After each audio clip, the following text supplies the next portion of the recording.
Good evening all of you and welcome to today's paper discussion. आज हमने paper conduct किया था daily NDA test paper number 22, तो उसकी डिस्कशन हम लोग करेंगे। तो लेट्स स्टार्ट।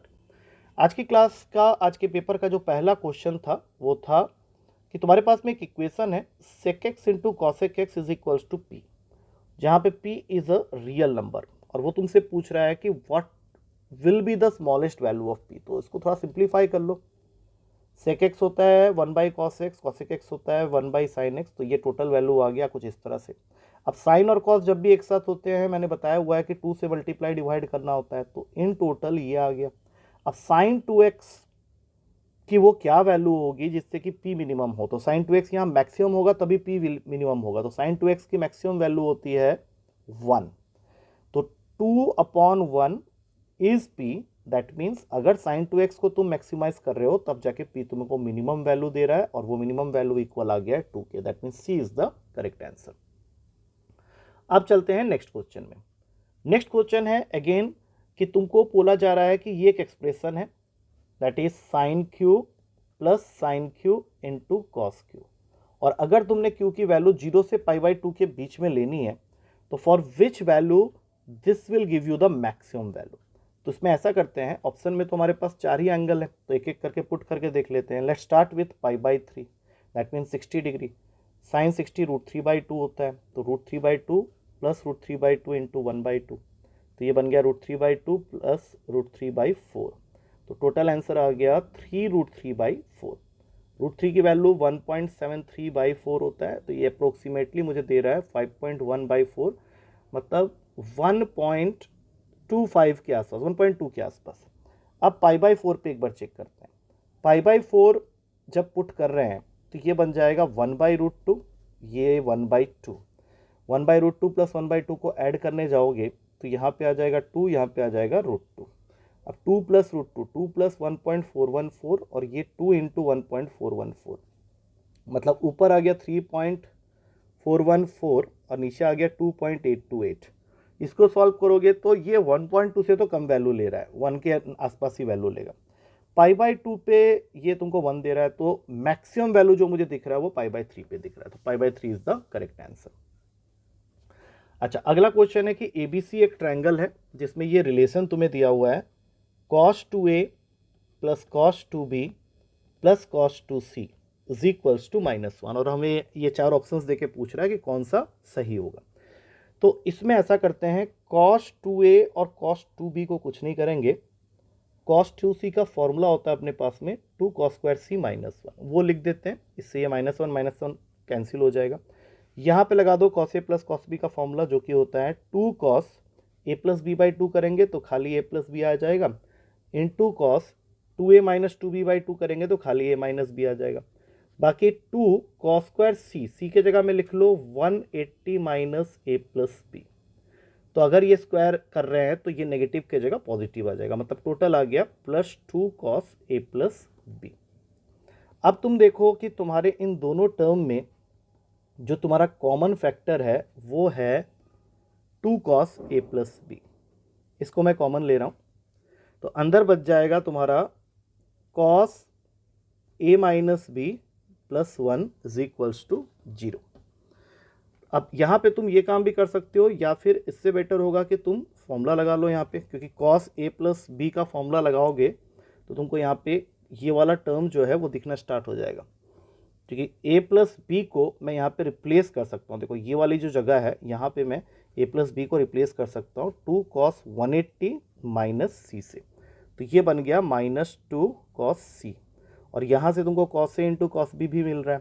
दैट मीन्स जो सही आंसर मुझे यहाँ पे दिख रहा है वो डी ऑप्शन है, that is cos a into cos b into cos c is equals to 0। अगला क्वेश्चन है कि 1 plus tan theta into 1 plus tan nine theta अगर 2 है तो टेन थीटा की वैल्यू क्या होगी।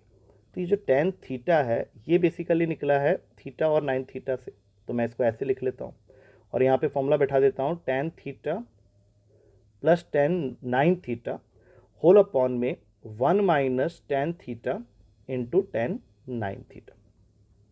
अब ध्यान से देखना, क्योंकि हमें टेन थीटा की वैल्यू चाहिए, तो इसको जब मैं ओपन करता हूँ तो यहाँ से आ जाता है मेरे पास में 1 plus tan nine theta plus tan theta plus tan theta tan nine theta is equals to 2। इसका मतलब है कि tan nine theta plus tan theta, tan nine theta plus tan theta plus tan theta into tan nine theta जो है वो 1 के equal आ रहा है। तो यहाँ पे हम लोग को ये फॉर्मूला याद रखना पड़ेगा कि अगर a plus B pi by 4 के इक्वल है तो 1 plus tan A into 1 plus tan B जो होता है वो हमेशा 2 के इक्वल होता है। अब इस चीज़ को यहाँ पे यूज़ करने की कोशिश करो। अब तुम देखो कि तुम्हारा a के जगह कौन बैठा हुआ है तो वो है थीटा, और b के जगह कौन बैठा हुआ है तो वो है नाइन थीटा। तो a है मेरा थीटा, b है मेरा नाइन थीटा। तो कायदे के हिसाब से मेरा जो a प्लस बी मतलब थीटा प्लस नाइन थीटा जो होगा वो पाई बाई 4 के इक्वल होगा। और हमें क्या पूछा गया है, इसी का टेन वैल्यू, क्योंकि अगर मैं यहाँ पे टेन अप्लाई कर देता हूँ बोथ साइड्स में तो ये बन जाता है टेन टेन थीटा, और टेन पाई बाई 4 की वैल्यू होती है 1, तो सीधा आंसर मार देंगे बी। ये करने की जरूरत ही नहीं है हमें, क्योंकि थोड़ा सा लेंथी हो रहा था, तो इस ट्रिक से हम लोग क्वेश्चन को कर सकते हैं। अब चलते हैं अगले क्वेश्चन में। इसमें तुमको एक ट्रायंगल दिया हुआ है ABC, और उसमें तुमको एक रिलेशन दी हुई है कि sine square A plus sine square B plus sine square C whole divided by cos square A plus cos square B plus cos square C अगर 2 के इक्वल है तो ट्रायंगल कौन सा होगा। तो सीधी सी बात है, देखो अगर मैं एक राइट एंगल ट्रायंगल बनाता हूँ, राइट एंगल एट बी, तो इस केस में sine square A plus sine square B plus sine square C हमेशा ही 2 के इक्वल होगा। अब ये क्यों होगा मैं दिखा देता हूँ। सबसे पहली चीज़ तो ए और सी एक दूसरे के कॉम्प्लीमेंट्री हैं, तो साइन स्क्वायर ए को हम लोग कुछ नहीं करने वाले। साइन स्क्वायर बी 90 डिग्री पे है तो यहाँ पे 90 लिख लो, और ए और सी मिला के 90 हैं तो सी को लिख लो 90 माइनस ए। तो ये बन गया साइन स्क्वायर ए, ये हो गया 1, और ये बन गया कॉस स्क्वायर ए। अब sign square A plus cos square ए 1 होता है, 1 प्लस 1 2 हो गया। अब इसी ट्रायंगल में अगर तुम cos square A plus cos square B plus cos square C की वैल्यू निकालोगे तो ये वैल्यू हमेशा 1 के इक्वल होगा। ये कैसे होगा ये भी देख लेते हैं। देखो कॉस स्क्वायर ए तो एज इट इज़ है, बी पे 90 रख दिया तो कॉस स्क्वायर 90, और सी और ए कॉम्प्लीमेंट्री हैं तो सी को लिख लेंगे 90 माइनस ए। अब खुद सोचो, कॉस 90 तो जीरो होता है, तो यहाँ पे बचा कॉस स्क्वायर ए, और कॉस 90 माइनस ए साइन ए होता है, कॉस स्क्वायर 90 माइनस ए साइन स्क्वायर ए होगा, और यहाँ से 1 आ गया। तो अगर हम लोग ध्यान से देखें तो ये दोनों इक्वेशन ही यहाँ डिवाइड होकर बैठा हुआ है, क्योंकि अगर मैं इन दोनों को ही डिवाइड करूंगा तभी ये वैल्यू आ रही है, तो सीधी सी बात है ये राइट एंगल ट्रायंगल होगा। अब चलते हैं अगले क्वेश्चन की तरफ। तुमको अगेन यहाँ पे एक वैल्यू पुटिंग का क्वेश्चन मिल रहा है, sine inverse X plus sine inverse Y plus sine inverse Z. इसकी वैल्यू दे रखी है 3 पाई बाई 2। दैट मीन्स तीन वैल्यूज का सम अगर 3 पाई बाई 2 है तो we can take individually the values of sine inverse X, sine inverse Y and sine inverse Z as pi by 2, जिसकी वजह से मेरा एक्स वाई जेड जो है वो तीनों ही साइन पाई बाई 2 मतलब 1 हो जाएगा। अब जो तुम्हें पूछा गया that is X to the power of 1000, 1 की पावर 1000, वाई की पावर में 1001 मतलब 1 की पावर में 1001, प्लस जेड की पावर में 1002 मतलब 1 की पावर में 1002। तो 1 के पावर में कुछ भी हो तो 1 ही होता है, 1 प्लस 1 प्लस 1 3 हो गया। सी इज द करेक्ट आंसर। अगले क्वेश्चन में तुमको वैल्यू निकालनी है इस एक्सप्रेशन की। एक्सप्रेशन में लिखा हुआ है cos of tan inverse tan of 15 pi by 4। तो सबसे पहले 15 पाई बाई 4 की वैल्यू निकाल लेते हैं। पाई बाई 4 45 होता है, तो 15 इंटू 45 करके ये वैल्यू मुझे मिल रही है 675। तो cos of tan inverse tan of 675 degree. अब 675 डिग्री क्वाड्रेंट के हिसाब से ASTC फोर्थ क्वाड्रेंट का एंगल, और फोर्थ क्वाड्रेंट में tan नेगेटिव होता है। तो यहाँ पे अगर मैं लिखता हूँ 720 माइनस 45, 720 क्यों हुआ, बिकॉज 360 पे एक राउंड, 720 पे सेकेंड राउंड, तो ये थर्ड क्वाड्रेंट फोर्थ क्वाड्रेंट में आएगा और वो नेगेटिव होगा। तो tan का माइनस का 45 और माइनस tan 45 मतलब -1। अब कॉस ऑफ tan इनवर्स -1 आ गया। -1 मतलब प्रिंसिपल रेंज जो होता है tan इनवर्स का वो माइनस पाई बाई 2 से पाई बाई 2 के बीच में होता है, ओपन ब्रैकेट। अगर नेगेटिव आ गया है तो माइनस का पाई बाई 4 लिख देंगे। टोटल वैल्यू आ गया finally cos of minus pi by 4। Now since cos is an even function तो सिर्फ कॉस पाई बाई 4 बचेगा, और आंसर हो गया हमारा 1/√2 जो कि सी ऑप्शन में अवेलेबल है।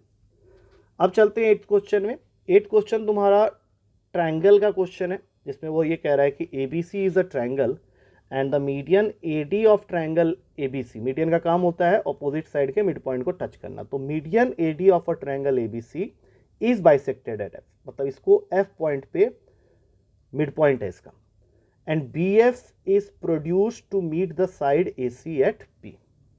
तो यहाँ पे हम लोग को एक छोटा सा कंस्ट्रक्शन करने की जरूरत है। हम लोग D से एक लाइन ड्रॉ करेंगे पैरेलल टू BP साइड, और ये नाम दे देते हैं Q का। अब यहाँ पे हम लोग का यूज हो रहा है converse of mid point theorem. इस ट्रायंगल ADQ में इफ यू कैन सी, हमने अभी थोड़ी देर पहले बोला था कि F जो है वो मिड पॉइंट है, और हमने ड्रॉ किया है FP parallel to DQ। F mid point है और FP पैरेलल टू DQ है, that means AP will be equals to PQ। ये हमारा कहता है converse of mid point theorem. Mid point theorem होता है कि line segment joining the mid points of any two sides of a triangle is always parallel to the third side and also equals to half of it. अब इसका converse क्या बनेगा कि if a line is drawn through the midpoint of one side of a triangle parallel to the third side, then it will definitely cut the third side in the midpoint। तो AP और PQ equal हो गया। अब इसी तरह से अगर मैं ट्रायंगल BPC ले रहा हूँ तो D हो गया है mid point because of median factor, तो D मिड पॉइंट से तुमने DQ लाइन ड्रॉ की है, by construction DQ is drawn parallel to BP, तो फिर Q जो है वो मिड पॉइंट PC में जाके लगेगा, दैट मीन्स PQ और QC इक्वल हो गए। अब इन दोनों इक्वेशन को अगर मैं ध्यान से देखूं तो मुझे रिलेशन मिल गया है AP is equals to PQ is equals to QC, और हमें क्वेश्चन कह रहा है कि AP is lambda times of AC। अब तुम ये सोचो कि AP जो है वो AC का एक पार्ट है, और AC किससे किससे बना है, तो AC बना हुआ है AP plus PQ plus QC, जिसमें से AP PQ QC सब आपस में इक्वल है। तो इसका मतलब है कि लैम्डा की जो वैल्यू होगी यहाँ पे जब तुम लिखोगे तो AP will become lambda times, मतलब 1/3 हो जाएगा ये, मतलब AC को अगर हम लोग छोड़ दें या 1/3 लिख दें, क्योंकि अगर हम लोग यहाँ से प्रूफ करें तो AC जो आ रहा है वो 3 टाइम्स हो जा रहा है, तो लैम्डा हो गया तुम्हारा 1/3 ऑफ AP। उसके बाद तुम्हारा स्टेटमेंट क्वेश्चन है, जिसमें सबसे पहला स्टेटमेंट की वेरिफिकेशन करनी है हमें। स्टेटमेंट क्या कह रहा है कि तुम्हारा ट्रायंगल ABC जो है वो राइट एंगल्ड एट A है, और B पे जो साइन का एंगल बन रहा है साइन B वो 1/3 का बन रहा है। तो अगर मैं इस एंगल को B को साइन के लिए देख रहा हूँ तो ये 1/3 तो यहाँ आ जाएगा।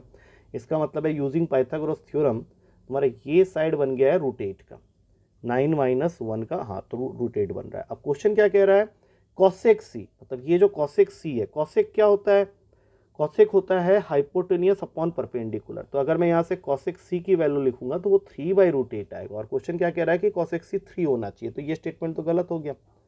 अब बात करते हैं सेकंड स्टेटमेंट की। सेकंड स्टेटमेंट में तुम्हें एक रिलेशन दिया हुआ है कि अगर किसी ट्रायंगल के लिए B cos B की वैल्यू C cos C के इक्वल है, तो ट्रायंगल ABC अगर राइट एंगल नहीं है तो आइसोसेलेस तो जरूर होगा। तो लेट्स प्रूव इट, होता भी है या नहीं। तो B को रिप्लेस करेंगे साइन रूल से K sin B से, cos B को रहने देंगे, और C को रिप्लेस करेंगे K sin C से, और cos C को रहने देंगे, तो K कैंसिल हो गया। अब 2 से दोनों साइड में मल्टीप्लाई कर दो, sin 2B equals to sin 2C।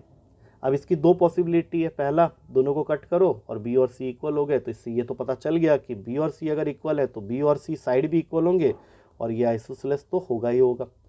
और दूसरी पॉसिबिलिटी जो यहाँ से हम लोग खींच सकते थे वो ये है कि sin 2B को sin 180 - 2C भी लिख सकते हैं, क्योंकि sin 180 - 2C भी sin 2C होता है। लेकिन ऐसा करने पे हम लोग को जो रिलेशन मिलेगा वो है 2B is equals to 180 - 2C, जो कि मुझे देगा 2B + 2C equals to 180, that means B + C equals to 90। मतलब ट्रायंगल के दो एंगल का सम 90 है, तो तीसरा तो 90 होगा ही होगा। लेकिन उसने ये बोला था कि ट्रायंगल राइट एंगल नहीं है तो आइसोसेलेस होगा, तो सीधी सी बात है अगर तुम ये केस कंसीडर ही नहीं कर रहे हो तो आइसोसेलेस ही होगा, मतलब इसका सही आंसर होगा 2 ओनली। सेकंड स्टेटमेंट सही है, पहला गलत है। अब चलते हैं आखिरी क्वेश्चन की तरफ। आखिरी क्वेश्चन तुम्हें एक इक्वेशन दे रहा है और पूछ रहा है कि इसका जो सॉल्यूशन है वो क्या होगा इनमें से। फर्स्ट है 8, सेकंड -4, थर्ड 1/6, चौथा -1/4। लेट्स सी, सॉल्व करके देख लेते हैं। tan inverse 2x + tan inverse 3x is equals to π/4, मतलब tan इनवर्स a + b का फॉर्मूला लगाना है। फॉर्मूला के हिसाब से tan inverse a + b upon 1 - ab is equals to π/4। tan inverse वहाँ जाएगा, tan π/4 बन जाएगा, और यहाँ पे आ गया 5x अपॉन में 1 - 6x²। ये वैल्यू 1 होती है, तो क्रॉस मल्टीप्लाई करके तुम्हारा एक क्वाड्रेटिक इक्वेशन रेडी हो गया है, 6x² + 5x - 1 इक्वल्स टू 0। अब देखते हैं इसको सॉल्व करके क्या क्या वैल्यू हमें मिल रहा है। तो इसकी स्प्लिटिंग हो जाएगी +6x - 1x - 1 is equals to 0 पे। अब 6x कॉमन ले लो तो यहाँ पे आ गया x+1, इसमें से -1 कॉमन ले लो तो यहाँ पे भी आ गया x+1। दैट मीन्स दो वैल्यूज़ की पॉसिबिलिटी मुझे दिख रही है, जिसमें से एक तो आ गया तुम्हारा 1/6 और एक आ गया -1। अब जरा चेक करते हैं, पहला 8 है तो गलत है, -4 ये भी गलत है, तीसरा 1/6 हाँ ये आया है, -1/4 नहीं है। इसका मतलब सिर्फ 3 वाला आ रहा है, जो कि फर्स्ट ऑप्शन में है, 3 only. I hope with this we come to the end of this video, और इसको एक बार गो थ्रू कर लो अच्छे से, और अगर कोई डाउट फिर भी रहता है तो we can have the discussion in the class. ठीक है, तो टेक केयर, कल मिलते हैं फिर न्यू क्वेश्चंस के साथ।